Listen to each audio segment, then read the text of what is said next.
Hi guys, welcome to the channel concept clarity. आज की video में हम पढ़ेंगे माइटोकॉन्ड्रिया, प्लास्टिड्स और राइबोसोम। क्लास 11th बायोलॉजी का है ये। तो जो बच्चे क्लास 11th की बायोलॉजी दे रहे हैं, इनफैक्ट जो नीट की भी प्रिपरेशन कर रहे हैं, तो ये कॉन्सेप्ट समझ के आपको बहुत हेल्प मिलने वाली है। ठीक है, तो स्टार्ट करते हैं आज का वीडियो। तो पहली चीज आती है कि माइटोकॉन्ड्रिया क्या होता है। अब समझते हैं माइटोकॉन्ड्रिया। ठीक है, माइटोकॉन्ड्रिया को बोला जाता है पावर हाउस ऑफ सेल्स। तो power house of eukaryotic cell बोला है, क्यों? क्योंकि जो प्रोकैरियोटिक सेल्स होते हैं उनमें माइटोकॉन्ड्रिया नहीं होता। ठीक है, जैसा कि आप सब जानते हो कि दो तरह के सेल्स होते हैं, प्रोकैरियोटिक और यूकैरियोटिक। कई बार रिपीट कर चुका हूं, फिर बता देता हूं। प्रोकैरियोटिक वो होते हैं जिसमें वेल डिफाइंड न्यूक्लियस नहीं होता, यूकैरियोटिक वो होते हैं जिसमें वेल डिफाइंड न्यूक्लियस होता है। तो जो माइटोकॉन्ड्रिया है वो सिर्फ यूकैरियोटिक सेल्स में ही आता है। यूकैरियोटिक सेल्स जैसे कि प्लांट्स के जो सेल्स हैं, एनिमल्स के जो सेल हैं, हम लोगों के जो सेल्स हैं, ये सब हम लोग यूकैरियोटिक हैं। हमारा वेल डिफाइंड न्यूक्लियस है, तो हमारे सेल के अंदर माइटोकॉन्ड्रिया होता है। इसको बोलते हैं power house of eukaryotic cell. कुछ इस तरह से दिखाई देता है, ये माइटोकॉन्ड्रिया है।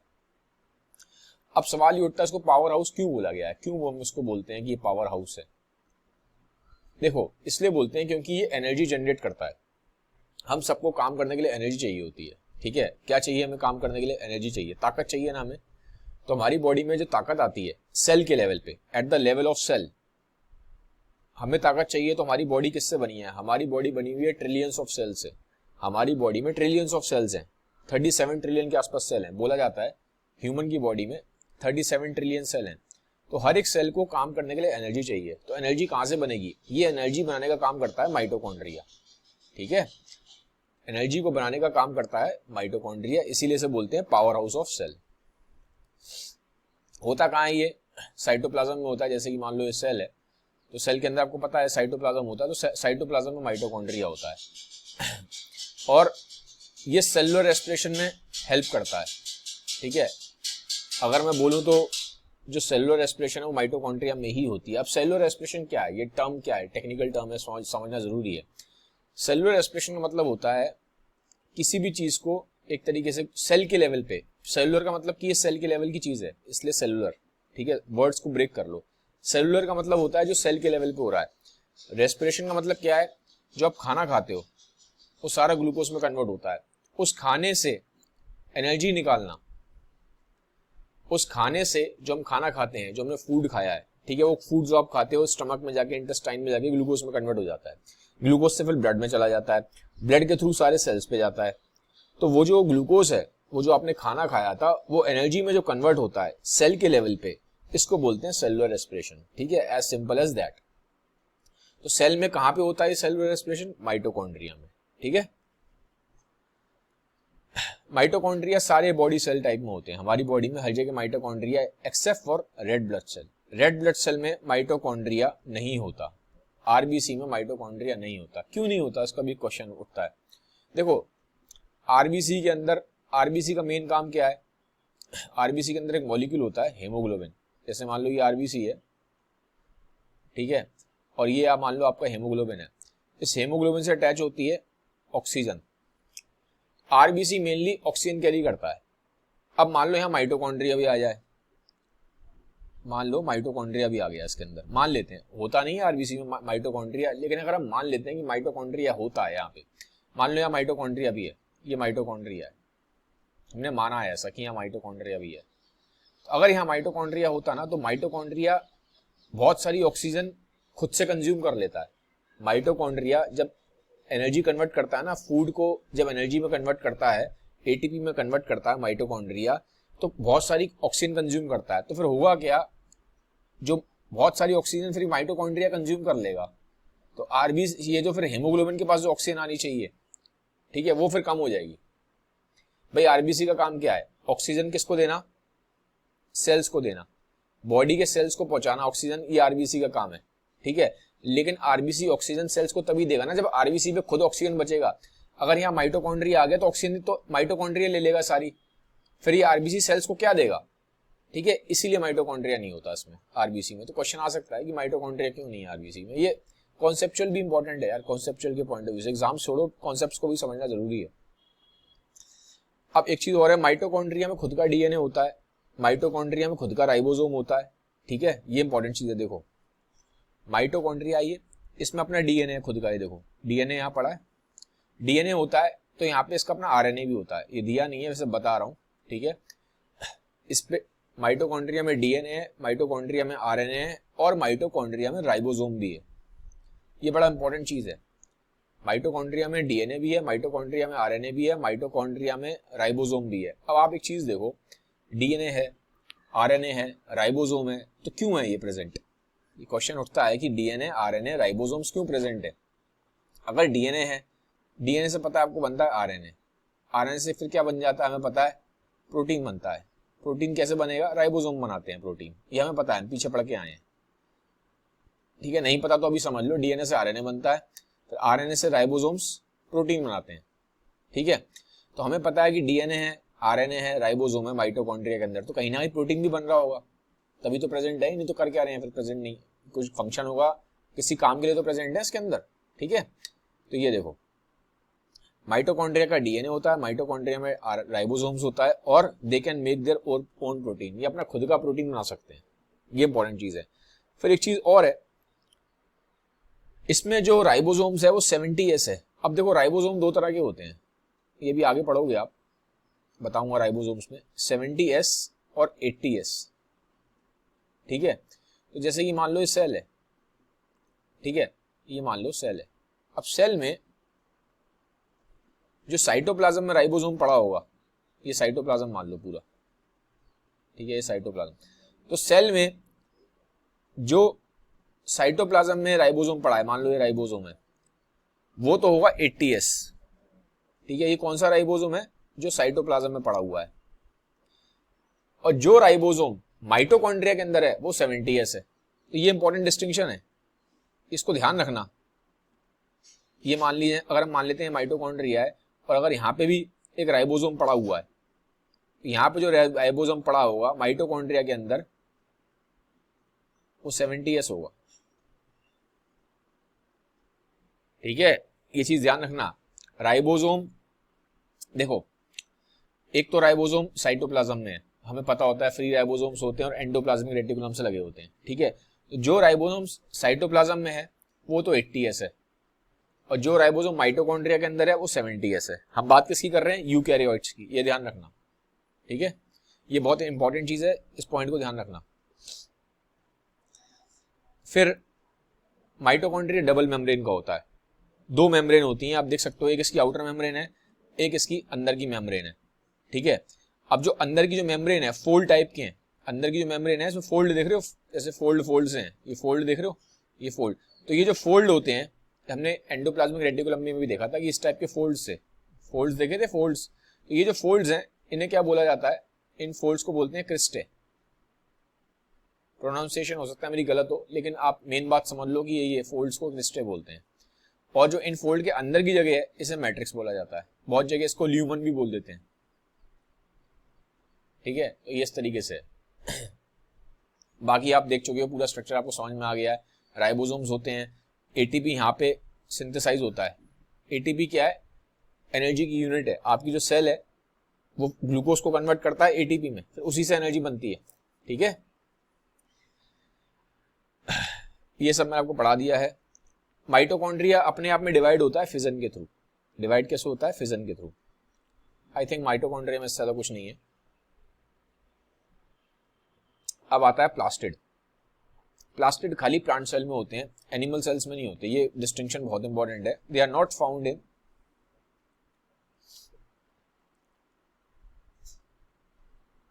Animal cells. So this is a very important distinction. ये आपको ध्यान रखना है कि एनिमल सेल्स में फाउंड नहीं होते, खाली प्लांट सेल्स में मिलते हैं, ठीक है। और कुछ यूग्लिनोइड्स में मिलते हैं। ये क्या होते हैं? ये प्रोटिस्टा में आते हैं। ये यूनिसेलुलर है, यूनिसेलुलर ऑर्गेनिज्म होते हैं और ये माइक्रोस्कोपिक होते हैं। कैटेगरी की बात करूं तो एक तरीके से जो प्रोटिस्टा कैटेगरी है ना, 5 कैटेगरी होती हैं। जिन बच्चों को नहीं पता बता देता हूं। एक साइंटिस्ट था रॉबर्ट विटेकर, उसने दुनिया में जितनी भी जिंदा चीजें हैं, लिविंग चीजें हैं, उनको 5 कैटेगरी में डिवाइड किया था। उस कैटेगरी में से एक कैटेगरी है प्रोटिस्टा। तो यूग्लिनाइड्स इसी कैटेगरी में आते हैं। सिंगल सेल के होते हैं, दिखते नहीं है नॉर्मल आंखों से, नेकेड आई से, माइक्रोस्कोप से देखा जाता है। प्लास्टिड का भी अपना खुद का डीएनए भी है और राइबोसोम भी है। ये इंपॉर्टेंट पॉइंट है। जैसे हमने क्या पढ़ा था, माइटोकॉन्ड्रिया का अपना डीएनए और राइबोसोम था, इसका खुद का भी डीएनए होता है, इसका अपना आरएनए भी होता है और इसका राइबोसोम भी होता है, ठीक है, तो ये ध्यान रखना। और ये भी माइटोकॉन्ड्रिया की तरह डबल मेम्ब्रेन होता है इसमें भी, ठीक है, कुछ इस तरह से होता है। मैं दिखा देता हूँ आपको, ये एक तरह स्ट्रक्चर दिखा रखा है मैंने आपको किस तरीके से है, ठीक है। ये यूग्लिनॉइड का स्ट्रक्चर है, मैं आपको बताया था पीछे यूग्लिनॉइड, ये यूग्लिनॉइड है, इस तरह से होता है यूग्लिनॉइड। पिक्चर दिखाना भूल गया आपको, ठीक है। अब क्या होता है, जो प्लास्टिड है वो मेनली 3 तरह के हैं आपके जो सिलेबस में, 3 तरह के मेन है। पहला है, अगर मैं बोलूं तो क्लोरोप्लास्ट, दूसरा है क्रोमोप्लास्ट, तीसरा है ल्यूकोप्लास्ट। ये 3 तरह के प्लास्टिड आपके सिलेबस में है, ये 3 इंपॉर्टेंट है, क्लोरोप्लास्ट, क्रोमोप्लास्ट, ल्यूकोप्लास्ट। क्लोरोप्लास्ट क्या है अगर बात करें तो, ठीक है, इन तब सबके अलग अलग काम है, देखते हैं। देखो, क्लोरोप्लास्ट में होता है क्लोरोफिल। क्लोरोप्लास्ट में क्या होता है, यहां आप लिख देते हैं, क्लोरोप्लास्ट में होता है क्लोरोफिल। क्लोरोफिल तो पता ही है आपको, क्लोरोफिल की वजह से ही फोटोसिंथेसिस होता है। क्लोरोफिल की वजह से ही जो लीव्स का कलर है वो ग्रीन है, हरा हरा दिखाई देता है लीफ, वो क्लोरोफिल की वजह से ही है। फोटोसिंथेसिस होता है, प्लांट अपना खाना खुद बनाता है, वो भी क्लोरोफिल की वजह से। तो क्लोरोप्लास्ट में क्लोरोफिल होता है, ठीक है, ये समझ में आ गया आपको। अब थोड़ा सा इसका स्ट्रक्चर भी देख लेते हैं, ये देख लेते हैं। ये देखो, ये क्लोरोप्लास्ट है, इसमें ये जो दिखाई दे रहे हैं आपको, ये ऐसे लग रहा है जैसे वो आपने अगर जेम्स खाई हैं, छोटी छोटी सी होती हैं, पता नहीं आपके इस टाइम आती है कि नहीं आती, हमारे टाइम पे जेम्स कलरफुल सी होती थी, खाने बड़ी मीठी मीठी सी होती थी, तो ये उस टाइम की ऐसा लग रहा है जैसे जेम्स की गोलियां सी हैं, ठीक है। तो ये इसे बोलते हैं थाइलाकॉइड, और एक सिंगल को थाइलाकॉइड बोला जाता है। और जब ये इकट्ठे हो जाते हैं, ये पूरा इस स्टैक को, ये जो इनका पूरा एकदम ऐसे बन गया ना पूरा एक, जब ये इकट्ठे हो जाते हैं कलेक्टिवली टुगेदर थाइलाकॉइड को, ये सारे थाइलाकॉइड जब इकट्ठे हुए हैं ऊपर से नीचे तक, तो इनको बोलते हैं ग्रैनम, ठीक है। और फिर जैसा कि मैंने बताया था, प्लास्टिड भी डबल मेम्ब्रेन है माइटोकॉन्ड्रिया की तरह, तो उसकी भी एक आउटर मेम्ब्रेन है, एक इसकी इनर मेम्ब्रेन है, ठीक है। और ये जो खाली खाली सी जगह है, ये भरा हुआ है इसमें, ये जो जगह है इसे बोलते हैं स्ट्रोमा, ये जो जगह है इसे स्ट्रोमा बोला जाता है। और इन दोनों को जो कनेक्ट कर रहा है, दो ग्रैनम को जो दो चीज कनेक्ट कर रही है, इसे बोलते हैं स्ट्रोमा लेमेला, ठीक है। इन दोनों को जो कनेक्ट कर रहा है उसे बोलेंगे स्ट्रोमा लेमेला। तो ये क्लोरोप्लास्ट का स्ट्रक्चर है, इंपॉर्टेंट है, पता होना चाहिए आपको। फिर आते हैं, ये हमने कर लिया है क्लोरोप्लास्ट। अब आते हैं क्रोमोप्लास्ट पे, क्योंकि हमने देखा 3 तरह के होते हैं, क्लोरोप्लास्ट, क्रोमोप्लास्ट और ल्यूकोप्लास्ट। तो क्लोरोप्लास्ट तो हो गया, क्रोमोप्लास्ट पे आ रहे हैं। क्रोमोप्लास्ट क्या करेगा, ये ना जो कलर देखा आपने, ये वाला अगर मैं बोलूं येलो कलर, ऑरेंज कलर, ये येलो और ऑरेंज कलर देता है, किसको देता है, फ्लावर्स को, फ्रूट्स को। जैसे कि आम है, आम येलो कलर का होता है, सबने देखा हुआ है। तो येलो कलर जो आम का है ना, वो बहुत हद तक क्रोमोप्लास्ट की वजह से है। तो इसके अंदर ना पिगमेंट्स होते हैं, ये जो क्रोमोप्लास्ट है ना, इस क्रोमोप्लास्ट के अंदर पिगमेंट्स होते हैं, कलर्ड पिगमेंट्स होते हैं, कलरफुल से पिगमेंट होते हैं, येलो कलर के, ऑरेंज कलर के। और ये आपको मेनली मिलेगा फ्लावर्स में, क्योंकि फ्लावर्स ही आपको ऐसे दिखाई देंगे, जहां पे येलो कलर होगा, ऑरेंज कलर होगा, रेड कलर होगा। तो ये सब जो फ्लावर्स हैं जिनका रेड कलर है, येलो कलर है, ऑरेंज कलर है, ये सब क्रोमोप्लास्ट की वजह से, ये पिगमेंट है, ठीक है। तो ये आपको ध्यान रखना है। बाकी इनका टेक्निकल नेम भी याद रख लो पिगमेंट्स के, कैरोटीन और ज़ेंथोफिल्स भी बोला जाता है, ठीक है, ये ध्यान रखना। जो और ये पूछ सकते हैं कि ये कैरोटीन और ज़ेंथोफिल्स किसके अंदर आता है, तो एक तरह का क्रोमोप्लास्ट का ही टाइप है। फाइनली आता है ल्यूकोप्लास्ट।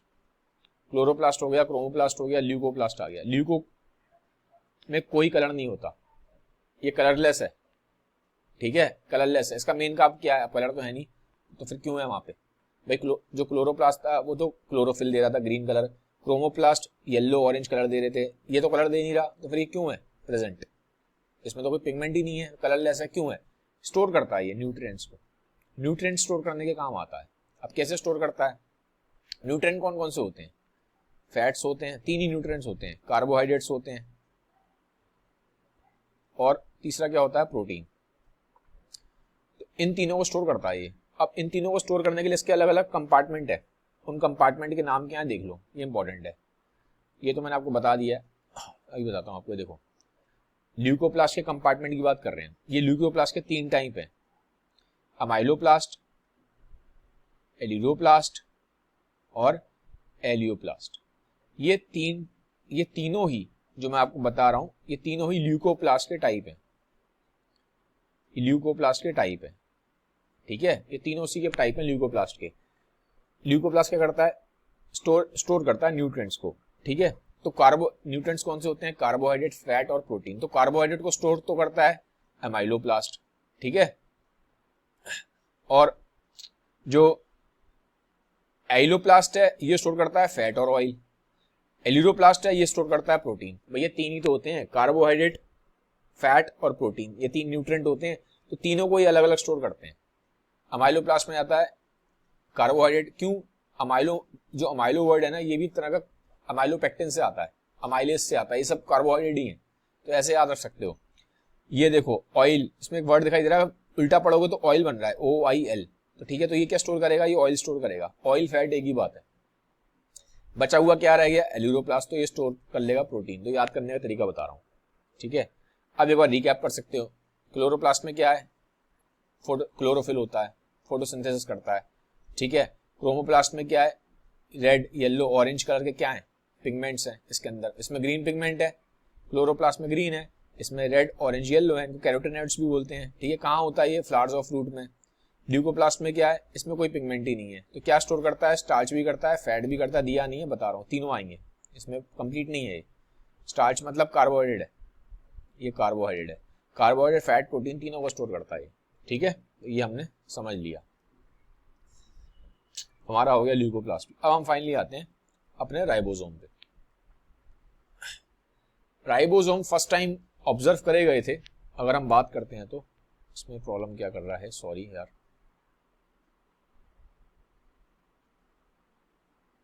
राइबोसोम, 1 सेकेंड, इश्यूज हो रहे थे यहाँ पे। हाँ, तो जो राइबोसोम है ये फर्स्ट टाइम ऑब्जर्व करे गए इलेक्ट्रॉन माइक्रोस्कोप के अंदर। इलेक्ट्रॉन माइक्रोस्कोप बहुत ही पावरफुल होता है, ठीक है। One of the most powerful electroscope जो है इलेक्ट्रॉन माइक्रोस्कोप ही है। इनफैक्ट सबसे पावरफुल इस टाइम जो माइक्रोस्कोप है वो इलेक्ट्रॉन माइक्रोस्कोप ही है। इससे पहले चलते थे लाइट माइक्रोस्कोप, थोड़ा फिजिक्स भी बता दिया आपको यहाँ पे। तो इलेक्ट्रॉन माइक्रोस्कोप से इन्होंने करा था डिस्कवर, जॉर्ज पैलाडे ने 1953 में। अब नाम याद रख लेना, क्योंकि हो सकता है पता नहीं चलता है, नीट वालों को क्वेश्चन पूछ लिया तो, ठीक है। अब राइबोसोम बना किससे है, पहला सवाल तो ये उड़ जाएगा। ये बना है आपका RNA से और प्रोटीन से, 2 चीजों से बना है। R से RNA, ये तो याद रखना ही रखना, RNA है और प्रोटीन है। तो राइबोसोम बनाता भी प्रोटीन ही है, मेन काम क्या है राइबोसोम का, प्रोटीन बनाने का, तो खुद भी प्रोटीन से ही बना होता है, ठीक है। एक चीज बहुत इंपॉर्टेंट है, इस पे काफी क्वेश्चन आते हैं, ये किसी मेम्ब्रेन नहीं होती, राइबोसोम में कोई मेम्ब्रेन नहीं होती, इसीलिए राइबोसोम आपको प्रोकैरियोटिक सेल में भी मिलता है।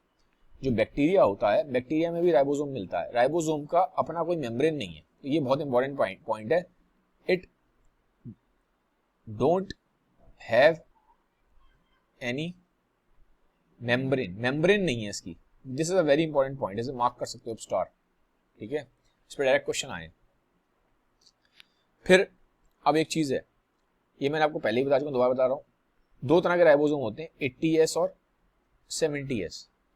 70S हमेशा प्रोकैरियोटिक में मिलेगा, और माइटोकॉन्ड्रिया में भी था, जो पीछे बता के आया हूं आपको, ठीक है। माइटोकॉन्ड्रिया में भी, और इनफैक्ट यहाँ पे भी है, देखो अभी मैंने आपको ये इसमें क्लोरोप्लास्ट में भी, ठीक है। तो ये ध्यान रखना, 70S प्रोकैरियोट्स में है, माइटोकॉन्ड्रिया में है और प्लास्टिड में है। तो ये तीनों इंपॉर्टेंट चीजें हैं यार, क्वेश्चन पे आता है डायरेक्ट कि 70S राइबोसोम किस में होते हैं, प्रोटीन प्रोकैरियोट्स में है, प्रोकैरियोट्स मतलब बैक्टीरिया वगैरह में, ठीक है, जो आपके सिंगल सेल स्ट्रक्चर होते हैं, कोई न्यूक्लियस नहीं होता, ठीक है, और कोई प्रॉपर वेल बाउंड ऑर्गेनल्स नहीं होते, इसको प्रोकैरियोटिक सेल बोला जाता है, ठीक है। तो प्रोकैरियोटिक सेल में, माइटोकॉन्ड्रिया में, प्लास्टिड में, इन सब में क्या है, 70S राइबोसोम्स हैं। This is a very important point, ये 3 में होता है 70S राइबोसोम। और बाकी बचा हुआ 80S में क्या है, यूकैरियोट्स, जितने भी यूकैरियोट्स हैं, यूकैरियोट्स के साइटोप्लाज्म में, यूकैरियोट्स के साइटोप्लाज्म में 80S राइबोसोम होता है, ठीक है। तो ये इंपॉर्टेंट पॉइंट है। अब ये इसमें एस क्या है, ये क्वेश्चन आ चुका है नीट में आपकी, एस क्या होता है। इसमें जो एस है वो है स्वेडबर्ग्स यूनिट। एस क्या है इसमें, स्वेडबर्ग्स यूनिट है। एस क्या चीज है, स्वेडबर्ग्स यूनिट है, ठीक है। तो एक तरह से कैलकुलेट करने की यूनिट है कि किसका कितना साइज है, किसकी कितनी डेंसिटी है, ठीक है। तो ये याद रखना, इसका फुल फॉर्म है स्वेडबर्ग्स यूनिट, और ये क्या करता है, it stands for sedimentation coefficient. तो मेनली डेंसिटी और साइज पता करने के लिए कि कितना साइज है उस राइबोसोम का, कितना इसका डेंसिटी है, इसके लिए होता है। तो इसमें कोई बहुत हमें पीएचडी करने की, मैथमेटिक्स करने की जरूरत नहीं है, बस हमें नाम याद रखना है। एस का मतलब होता है स्वेडबर्ग्स यूनिट, और ये किस चीज के लिए स्टैंड करता है, ये करता है सेडिमेंटेशन कोफिशिएंट के लिए स्टैंड। तो ये इंपॉर्टेंट पॉइंट है, आपको पता होना चाहिए, ठीक है। फिर आ रहा है both 70S and 80S ribosomes are composed of 2 सब यूनिट्स। ये देखो मैंने बताया था राइबोसोम 2 तरह के होते हैं, 70S और 80S। अब इन दोनों में ही अपनी 2 सब यूनिट होती हैं। अब क्या मतलब है कि इन दोनों में 2 अपनी सब यूनिट है, इस चीज का क्या मतलब है, देखो ये मतलब है इस चीज का। देखो ये राइबोसोम है, 2 सब यूनिट होती हैं। मैंने क्या बोला था, राइबोसोम में 2 सब यूनिट होती हैं, एक इसकी ये ऊपर वाली सब यूनिट है, एक स्मॉल सब यूनिट है, ठीक है। और बीच में होता है इसका mRNA, मैसेंजर आरएनए होता है, ठीक है। तो इसके थ्रू राइबोसोम क्या बनता है, बनाता है प्रोटीन। राइबोसोम का मेन काम क्या होता है, प्रोटीन होता है। तो ऐसे प्रोटीन बनता है, और 2 सब यूनिट होती हैं, इस तरह से होती है। एक ऊपर होती है सब, ऊपर बड़ी वाली सब यूनिट होती है, नीचे स्मॉल वाली सब यूनिट होती है, ठीक है। चाहे 70S हो चाहे 80S हो, राइबोसोम दोनों में ही 2 सब यूनिट मिलेंगी आपको, ठीक है। तो ये कहानी खत्म हो गई। राइबोसोम करता क्या है, सेल की प्रोटीन फैक्ट्री है, प्रोटीन बनाता है राइबोसोम। अब राइबोसोम भी एक बात ध्यान रखो, राइबोसोम अगर हम यूकैरियोटिक सेल की बात करें, यूकैरियोटिक सेल्स की बात करते हैं, ठीक है। तो यूकैरियोटिक सेल में राइबोसोम 2 तरह के होते हैं। एक तो एंडोप्लाज्मिक रेटिकुलम से लगे होते हैं, जिन्हें हम क्या बोलते हैं, आपके जो जो जुड़े होते हैं एंडोप्लाज्मिक रेटिकुलम से, तो उस तरह से होंगे। ये देखो ये एंडोप्लाज्मिक रेटिकुलम से जुड़े हुए हैं। कौन से एंडोप्लाज्मिक रेटिकुलम से जुड़े होते हैं, रफ एंडोप्लाज्मिक रेटिकुलम से जुड़े होते हैं। और कुछ फ्री होते हैं, साइटोप्लाज्म में ऐसे ही घूमते रहते हैं, तो ये इनको हम बोलते हैं फ्री राइबोसोम्स, ठीक है। तो ये आपको पता होना चाहिए। अच्छा एक चीज और है, राइबोसोम मैंने आपको बताया था कि प्रोकैरियोट्स में भी होते हैं, बैक्टीरिया में भी होते हैं, लेकिन प्लांट और एनिमल्स में जो राइबोसोम्स हैं वो बड़े होते हैं साइज में in comparison to bacteria. Bacteria अपने आप में इतना छोटा सा है, तो आप लगा सकते हो एक आइडिया कि राइबोसोम जो एनिमल्स में और प्लांट्स में है, हम भी एनिमल ही हैं, ह्यूमंस को एनिमल ही काउंट किया जाता है बायोलॉजी में, तो हम भी एनिमल में, तो ऑब्वियसली हम बड़े हैं बैक्टीरिया से, तो हमारा राइबोसोम भी बड़ा होता है, ठीक है। ऐसे याद रख लो, ये पॉइंट ही कह रहा। फिर आई थिंक ये थोड़ा सा दिखाया हुआ है किस तरह से काम होता है। देखो ये राइबोसोम की बड़ी यूनिट है, ये छोटी यूनिट है। मैंने बोला था ना राइबोसोम की अपनी, हर राइबोसोम की, चाहे 70S राइबोसोम हो चाहे 80S राइबोसोम, राइबोसोम 2 तरह के हैं, 70S और 80S। दोनों ही राइबोसोम के, चाहे 70S हो चाहे 80S हो, इसकी दोनों की अपनी अपनी सब यूनिट होती हैं। एक इसकी स्मॉल सब यूनिट होती है, एक स्मॉल सब यूनिट होती है, एक बिग सब यूनिट होती है। ऐसी इसकी भी एक स्मॉल सब यूनिट होगी, एक बिग सब यूनिट होगी, ठीक है। आगे 2 में डिवाइडेड होते हैं। देखो ये रहा, ये लास्ट सब यूनिट है, ये स्मॉल सब यूनिट है, बीच में ये क्या है, मैसेंजर आरएनए। ऊपर से ये देखो अमीनो एसिड की चेन आ रही है, फिर क्या बन जाएगा, फाइनली प्रोटीन बनेगा। यही तो काम होता है राइबोसोम का, प्रोटीन बनाना, ठीक है। अमीनो एसिड क्यों आ रहा है यहाँ पे, क्योंकि अमीनो एसिड से मिलकर ही प्रोटीन बनता है। प्रोटीन कुछ नहीं होता, अगर प्रोटीन को आप देखने बैठोगे माइक्रोस्कोप के अंदर, तो प्रोटीन अराउंड बहुत सारे उसमें अमीनो एसिड्स होते हैं जिससे बनता है, ठीक है। प्रोटीन अमीनो एसिड की चेन से ही बनता है। अब प्रोटीन का जो बिल्डिंग ब्लॉक है वो अमीनो एसिड है। तो आई थिंक ये गाइस यहाँ पे आपका राइबोसोम भी खत्म हुआ, ये वीडियो यहाँ खत्म होता है। अगर आपको वीडियो अच्छा लगा तो काइंडली इसको शेयर जरूर करिएगा। Have a nice day, bye, take care.